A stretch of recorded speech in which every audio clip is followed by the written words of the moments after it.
YCP ఎమ్మెల్సీగా బొత్స సత్యనారాయణ ఏకగ్రీవంగా ఎన్నికయ్యారు.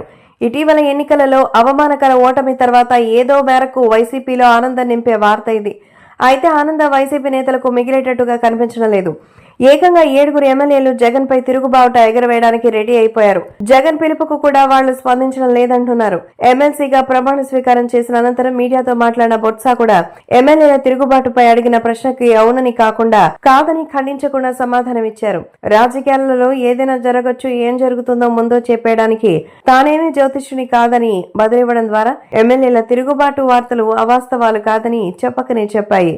ఆ 7 ఎవరనేది వెంటనే తెలియరాలేదో. అయితే జగన్ తాడేపల్లి పార్టీలో నేతలు శ్రేణులకు అందుబాటులో ఉండకుండా తరచుగా బెంగళూరు చెక్కేస్తుండటంతో జగన్ కి ఝలకిచ్చేందుకు రెడీ అయ్యారని అంటున్నారు.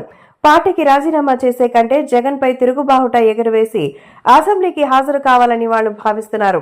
వేరే పార్టీలోకి వెళ్లే కంటే జగన్ ని ధిక్కరించి అసెంబ్లీకి వెళ్లడమే మేలని వాళ్లు భావిస్తున్నారు. అయితే జగన్ పార్టీ భవిష్యత్తుని పట్టించుకోకుండా కేవలం తనకు విపక్ష నేత హోదా ఇవ్వలేదన్న కారణంతో అసెంబ్లీకి గైరు హాజరు కావడం, ఎమ్మెల్యేలని వెళ్లొద్దని ఆంక్షలు విధించడాన్ని వ్యతిరేకిస్తూ వారు ఈ నిర్ణయానికి వచ్చి ఉంటారని పరిశీలకులు విశ్లేషిస్తున్నారు.